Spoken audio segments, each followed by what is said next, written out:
ये तो बिल्कुल लड्डू जैसा है।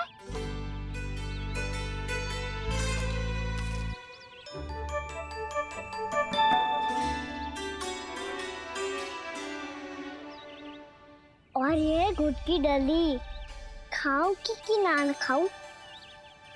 वो देवी का प्रसाद ही तो है, थोड़ी सी खाई ली तो।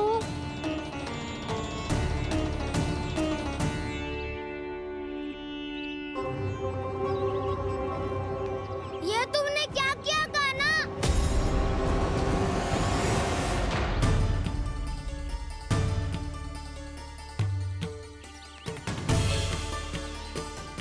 मिट्टी खाई ना तुमने?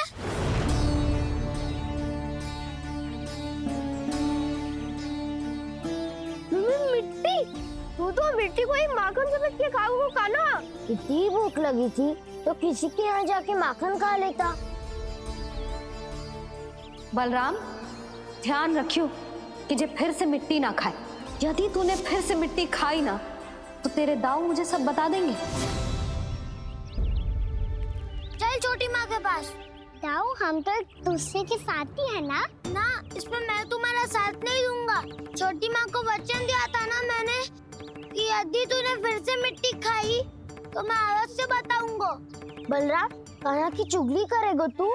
हमारी अख्तियार टूट जाएगी। बस कोई बीच में नहीं बोलेगा आज।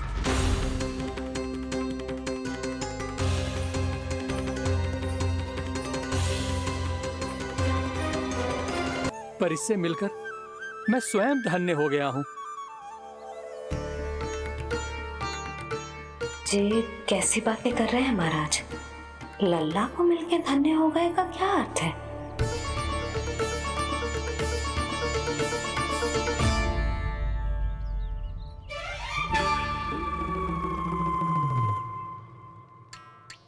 तो फिर तो आप महाराज इसे आशीर्वाद दो कि ये बहुत तेजस्वी बने और इसे किसी की भी बुरी दृष्टि कभी ना लगे।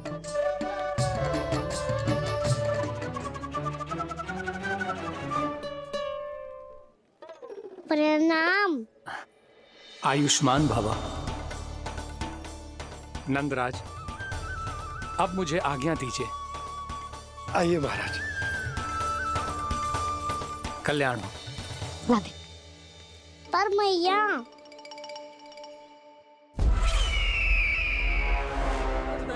महाराज, दया करो महाराज, दया करो महाराज। बस करो। कंस इतना भी निर्दयी नहीं है। तुम सब इतना व्याकुल हो रहे हो तो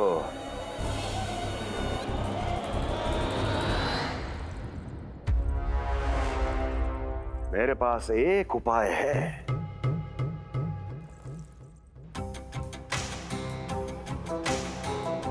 मैं तुम्हें इस निःशुल्क व्यापार की विवशता से मुक्त कर सकता हूं।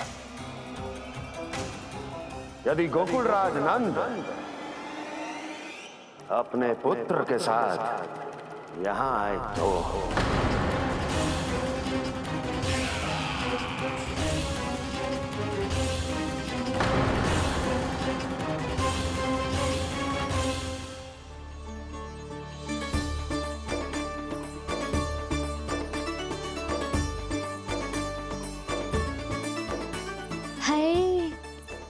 बलिहारी जाऊं मैं? हाँ। ऐसे ही मुड़ के देख तो रहता ना।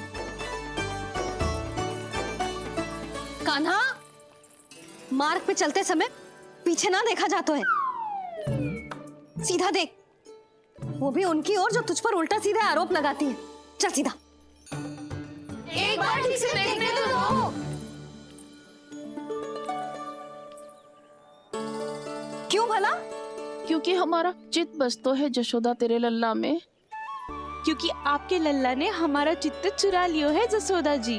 वो माखन चोर तो पहले ही था, अब चित्त चोर भी बन गओ। नाना भाभी जो ये बोलना चाह रही थी कि कान्हा बिल्कुल आप पर गयो है। जैसे ही चित्त को मोह लेने वाली मुस्कुराहट आपकी है ना, वैसे ही उसकी भी है। हाँ हाँ, जैसे गहरी सुंदर सुंदर आंखें आपकी हैं, वैसे ही उसकी भी है।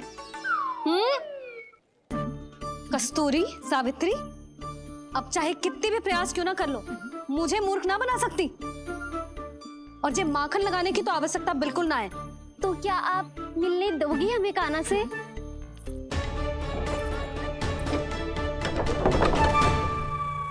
पहले ही कही थी ना, मेरे घर अब तभी आना जब अपना भूल स्वीकार कर लो। कान्हा से मिलने के लिए कोई ना कोई उपाय तो निकालना ही पड़ेगा। एक उपाय है। हाँ?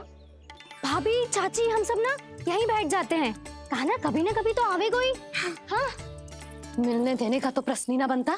पहले आरोप लगाती हैं, फिर प्रशंसा के पर्वत पे चढ़ाती हैं। इन्हें लगता है जसोदा भोली है, मान जाएगी। इस बार बिल्कुल ना मानने वाली मैं। पहले मेरे रामू के पीछे पड़ी रहती थी और अब मेरे कान्हा के पीछे पड़ी रहती है।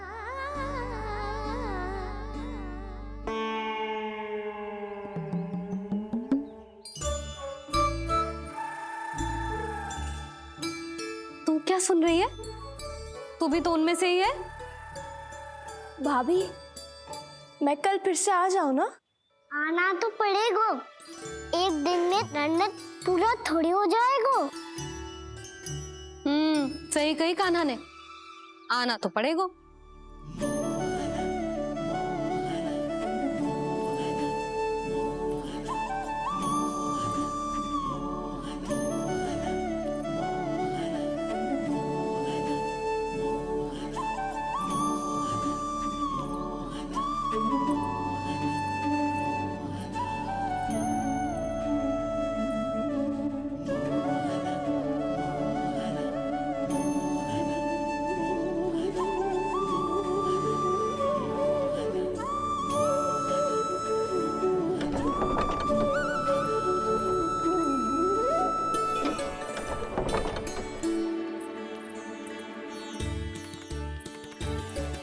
आप सब यहाँ क्यों बैठी हो? अब तेरी तरह हर कोई चापलूसी तो ना करतो है, पर कोई ना कोई उपाय तो करना पड़ेगा ना कान्हा से मिलने के लिए। अब तो बस एक ही आस बची है कि कभी ना कभी तो कान्हा बाहर आएगा और हम सब उससे मिल पाएंगे। मेरा भाग्य अधिक सराहने की आवश्यकता ना है भाभी। नंद भवन में भले ही प्रवेश मिल गया है मुझे, पर ना तो मैं कान्हा से मिल पाई हूँ और ना ही उससे ठीक से बात कर पाई हूँ। पर अब मैं कहीं ना चाहूंगी उससे मिले बिना। आप सबके साथ यहीं बैठूंगी।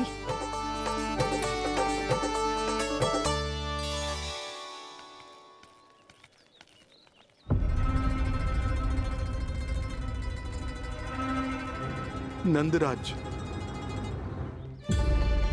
कैसे बताएंगे और किस मुंह से बताएंगे कि हमने अपनी मूर्खता में कैसो बात कर दो।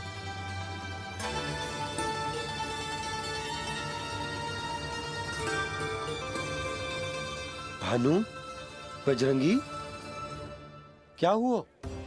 आप सब लोग इतने चिंतित क्यों हैं? आओ, मथुरा में कछु गड़बड़ हुई है का?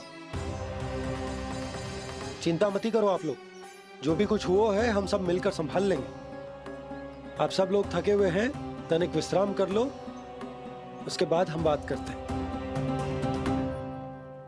चलो, आओ।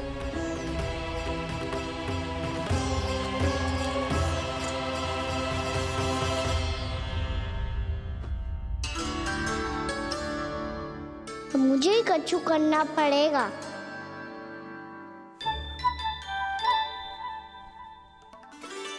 भैया, मैं खेलने जाऊं?